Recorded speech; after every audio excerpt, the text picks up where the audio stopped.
Now at 5 and streaming on CrossroadsToday.com, Sheriff Micah Harmon is live to speak about the race for Lavaca County Sheriff. And more details have come out regarding a little girl's fatal drowning at a hotel pool in Houston, including a wrongful death lawsuit. And a chaotic chase in Amarillo leaves a baby hurt and one person killed. We had a few clouds this morning, but the afternoon turned out beautiful, only 71 degrees. Will it stay this pleasant all week? We'll be talking about that coming up in a moment. Senate Bill 4 remains in legal limbo after a federal appeals court blocked the law from taking effect. You're watching 25 News now at 5. Good afternoon and thanks for being with us. I'm Karina Garcia. The University of Houston Victoria facing challenges with its budget as enrollment declines at the university. The university plans to reduce operating costs by almost $4 million before August and up to $7 million by the next 2024-2025 school year. The reduction includes staff layoffs and temporary pay cuts for UHV's president and vice president, job offer freezes, and more. President Bob Glynn says the goal is to increase student enrollment and retention in the future. Now there is a runoff race in Lavaca County. 25 News Now Don Brubaker has incumbent Sheriff Micah Harmon. Don. Karina, thank you and welcome, Sheriff. We appreciate you coming in. Thanks for having me. I appreciate it. How surprised were you when all the votes were counted from the March 5th election and you were in second place?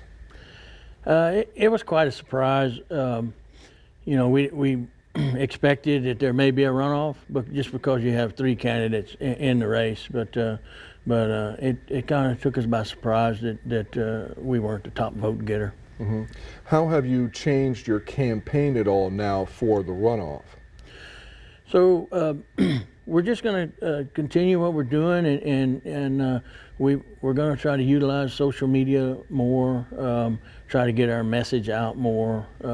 Our message has been on point the whole time, but we need to try to get out there and reach more people. Mm-hmm. How tough is it to campaign and still do all the duties of Lavaca County Sheriff? Well, that's one of the big problems is you know, my opponent, he's not employed right now, so he has all the free time in the world, and so I'm still trying to run the office, run the jail, and also do my campaigning, and so it's a little difficult. Plus, you know, when questions come up about an investigation or what we're doing about this or what we're doing about that, a lot of times I can't speak to that because I don't want to jeopardize the investigation. So we run into some problems with that, but you know, we work around it. We'll get through it. Mm-hmm.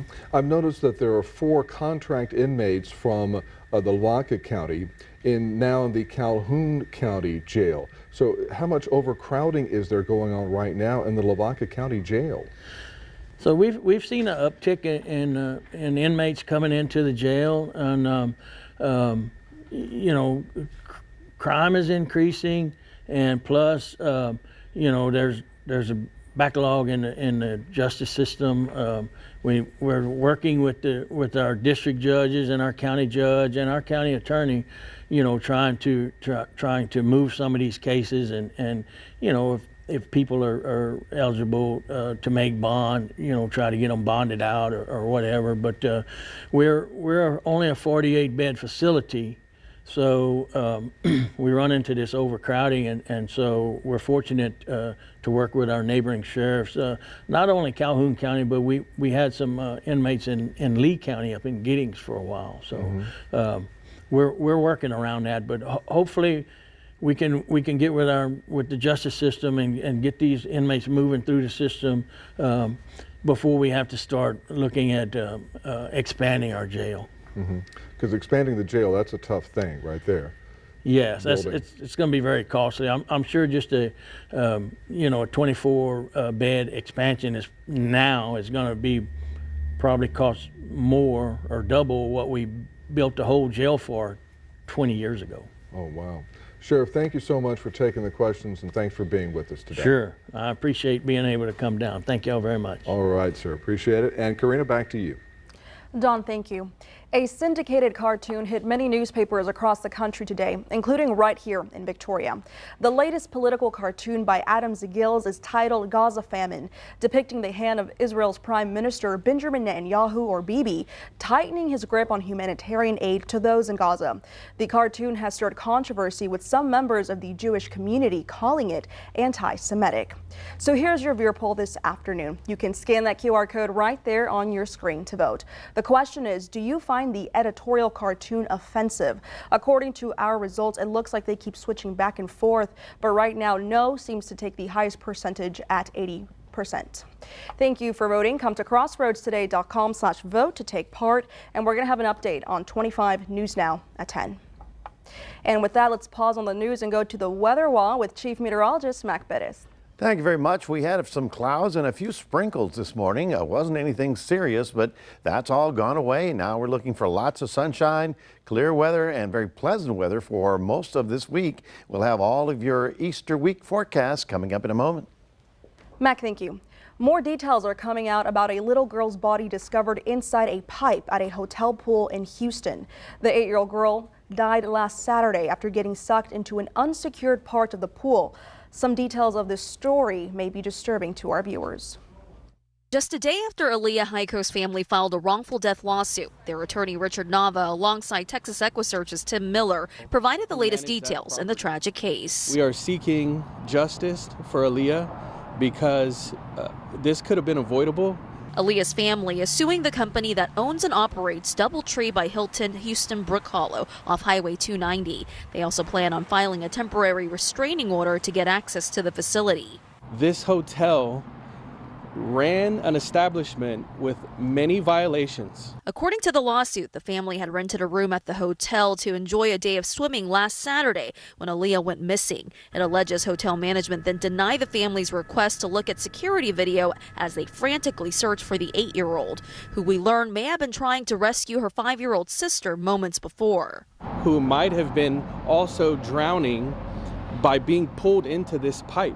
A pipe the lawsuit claims malfunctioned, sucking water in instead of pushing out.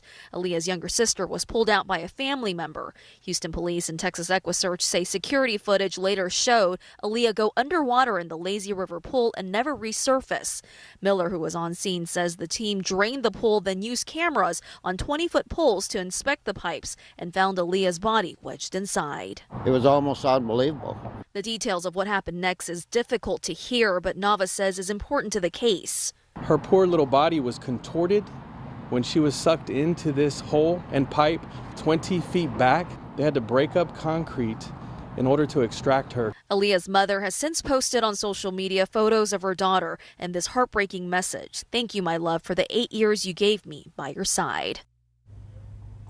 It took the Houston Fire Department nearly 14 hours to recover the girl's body after she disappeared.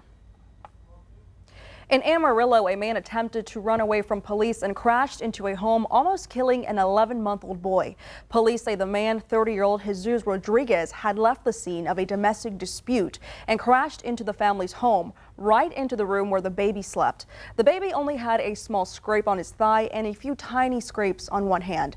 As for Rodriguez, he began shooting at officers through his car rear window.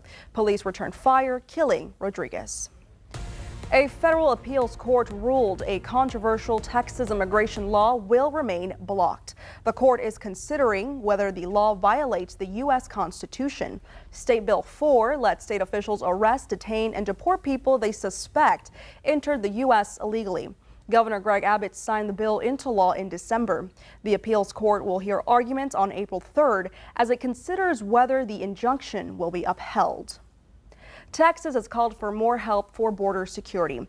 200 additional National Guard troops arrived in El Paso Tuesday, deployed by Governor Greg Abbott as part of Operation Lone Star. Recently, there has been an increase of incidents with migrants along the border with Mexico.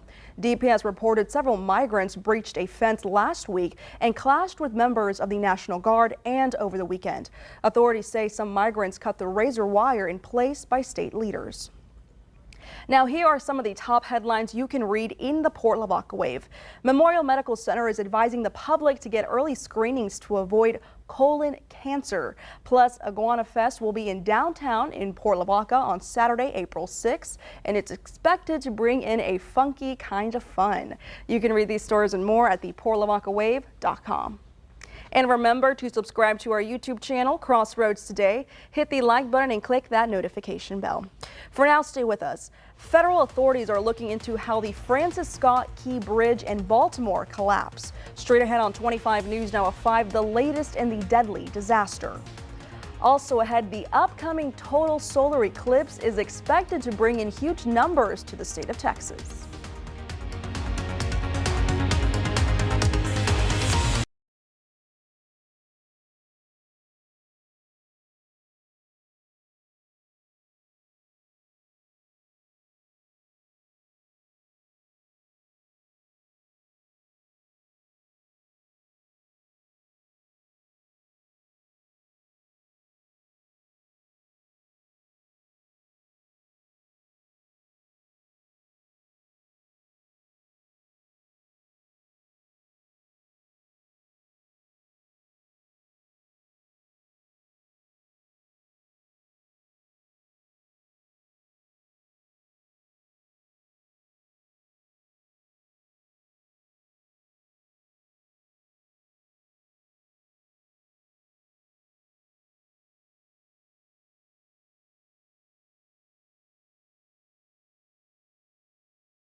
Investigators have now obtained the black box from the cargo ship that crashed into the Baltimore bridge, causing it to collapse. You have the data recorder, which is essentially the black box. We've sent that back to our lab to evaluate. Their goal, locking down exactly what happened before the container ship's devastating collision with the Key Bridge. Along with grabbing the black box Wednesday, the NTSB team collected perishable evidence like electronics and documentation. The board's chair says they'll also check for dirty fuel. It really is something that we look at in all of our investigations, but that would certainly affect the operation of the vessel. The design of the bridge itself also under close examination after photos circulated showing the possible absence of fenders on support pillars. I've seen the pictures. Again, we'll want to look at everything that on the structure of the bridge. The company that manages the vessel, Synergy Marine Group, is connected to at least 3 deadly incidents since 2018, according to authorities involved in those investigations. In 2016, the Dolly was involved in an accident in Antwerp, port officials there confirmed to CNN. Now, the safety records of both the ship and Synergy will be central to the Baltimore investigation. It may very well turn out that the ship owners are liable. If any private party is responsible, then they will be held accountable. An accounting that's coming into clearer focus with each passing day as the NTSB and other agencies piece together this tragic event. I'm Laura Aguirre reporting. More details have come out regarding the missing victims from Tuesday's bridge collapse in Baltimore. A 38-year-old father of two is one of the 8 people doing maintenance work on the Francis Scott Key Bridge when a cargo ship collided into it. His family says he's from Honduras but has lived in the U.S. for the last 18 years. Rescue crews suspended the search for the victims Tuesday night because of difficult weather conditions. The other victims include 2 Guatemalan nationals, an immigrant from El Salvador, and Mexican nationals as well. Health experts say every year in the U.S., an estimated 3.6 million new cases of this disease are diagnosed. But when it's caught early, most cases are curable. It's the most common type of skin cancer, but basal cell carcinoma is also one of the most easily cured when detected and treated early. Often because they present without any significant major issues, like it's not necessarily painful, oftentimes they can be ignored. Basal cell carcinoma can look different from one person to another. These pictures from the Skin Cancer Foundation show the warning signs, including an open sore that doesn't heal, a shiny bump or nodule that can also be pearly or clear or another color and can be mistaken for a normal mole, a scar-like area that is flat, white, yellow, or waxy in color, a reddish patch or irritated area, and a small pink growth with a slightly raised rolled edge and a crusted indentation in the center. Sun-exposed areas are where these cancers are most often found, says dermatologist Susan Masick with The Ohio State University's Wexner Medical Center.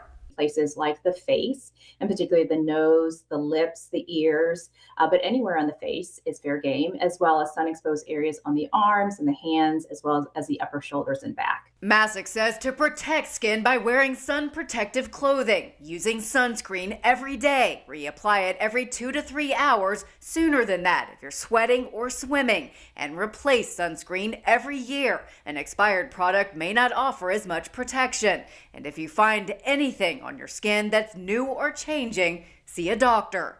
For Health Minute, I'm Andy Gaither. Here's a look at some of the top headlines you can find in the Quail Record. The Nordenheim Volunteer Fire Department receives a grant of $7,000. And the Easter dance at Yorktown Community Hall will be held Saturday, March 30th. Read these stories and more at DeWittCountyToday.com. The upcoming total solar eclipse will be here in as little as 2 weeks, and more than 1 million people are expected to visit Texas.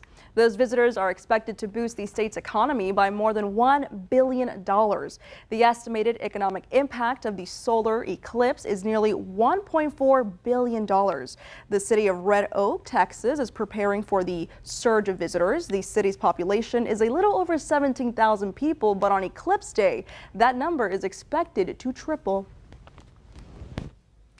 Yes, that's going to be interesting. I have folks that I know coming in from Minnesota, flying into Austin just to see that. So we're lucky that we're going to be here already. Looking at a pretty good day. We had clouds and a sprinkle or two early this morning, but right now we're clear and calm, 70 degrees. Our high temperature got up to 71 today after a rather cool 48 this low. That north wind was kind of chilly. However, the rest of the week is looking like a warming trend, and we'll have more details on that coming up after this.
Well, good afternoon, everyone. I got a couple of sprinkles on my car today, early before noontime, so probably you did too.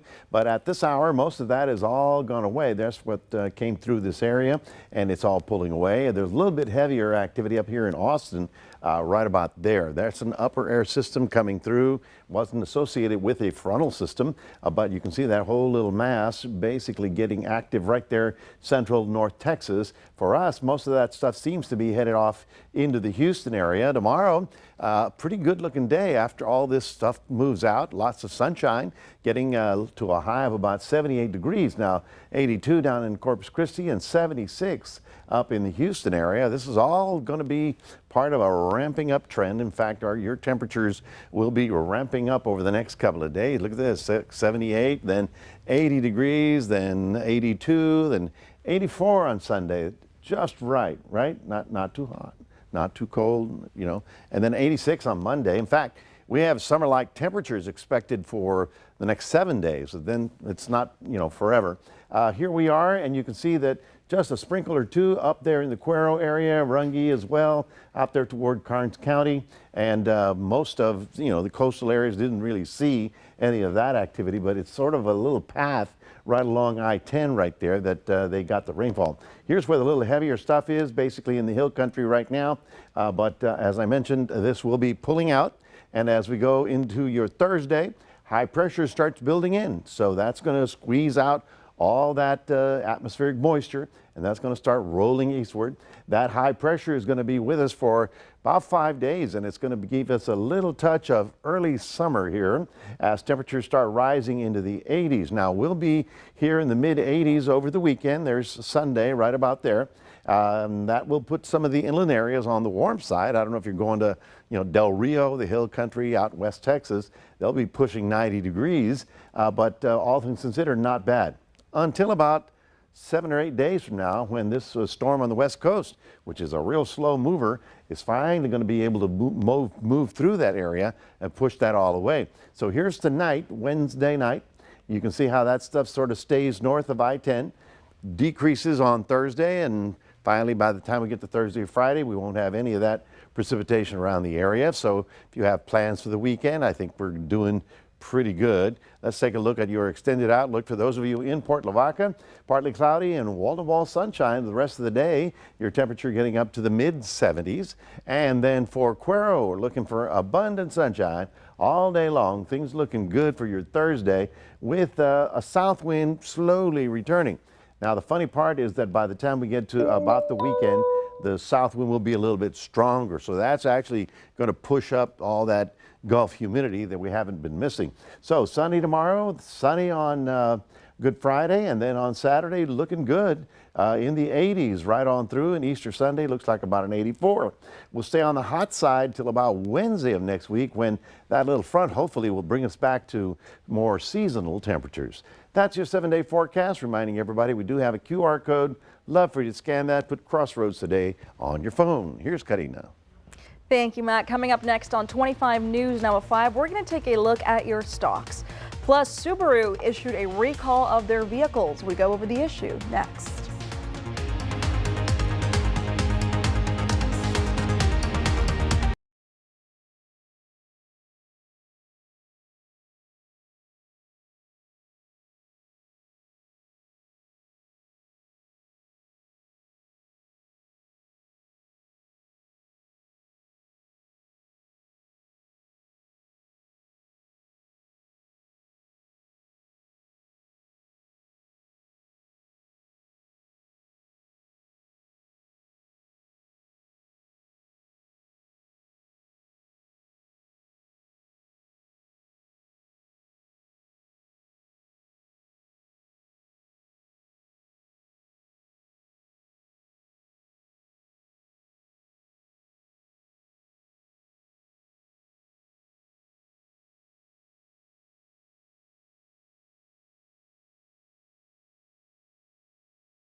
Taking a look at your stocks, the Dow up 478 points, the S&P 500 up 45 points, and the Nasdaq up 84 points. Oil down 27 cents, closing at $81.35 a barrel. Subaru is recalling nearly 120,000 Outback and Legacy vehicles over potential faulty airbag sensors. The recall involves the 2020 through 2022 model years. A capacitor in the occupant detection system sensors may crack and short circuit, which could prevent the front passenger airbag from deploying. Dealers will replace these sensors for free, and impacted owners will be notified of the recall by mail. And stay with us. We're going to take one last look at your forecast with Mac. Plus, Beyonce revealed the track list for her upcoming country music project. Plus, here's a look at world news tonight, right after 25 News Now at 5. Tonight, the latest on the bridge collapse in Baltimore. Plus, the Supreme Court abortion pill hearings. What more could be at stake? More Americans turn to World News Tonight with David Muir, the most watched newscast on television.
They revealed the presumed track list for her country album Act 2 Cowboy Carter, which drops this Friday. She released 2 singles from that album during the Super Bowl, Texas Hold'em and 16 Carriages. If you haven't listened to those by now, get to it, get with the trend. Now, she made the announcement on her Instagram today. They included a cover of Dolly Parton's Jolene, as well as Smoke Our Willie Nelson, Dolly P, and the Linda Martell Show. Other songs that will be featured include Spaghetti and Sweet Honey Bumpkin. Act 2 of Cowboy Carter is the second of what is anticipated to be a 3-part project. So pretty interesting. She's got a song named Spaghetti on a Western album. I'm ready to hear it. It's kind of a spaghetti Western. Right there. She's a busy bee. Yeah, bee. I get it. Beehive? I get it. It's a beehive. I pulled it on. I tried to pull it on here. Very good. Well, folks, we've got some very pleasant weather for the rest of the week. We had a few clouds and a sprinkle or two today, but that's pretty gone by tomorrow. And Good Friday, lots of sunshine. Temperatures now climbing back to the 80s. Looks like it may be just a tad warm for some of you, but I think all things considered, Easter Sunday is going to be very spring-like with temperatures in the mid-80s and should be partly cloudy.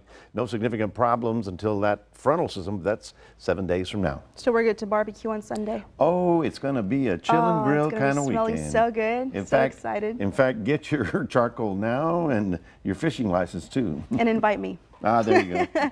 Well, thank you for joining us. We hope to see you back here tonight for 25 News Now at 6. World News Tonight with David Muir is up next.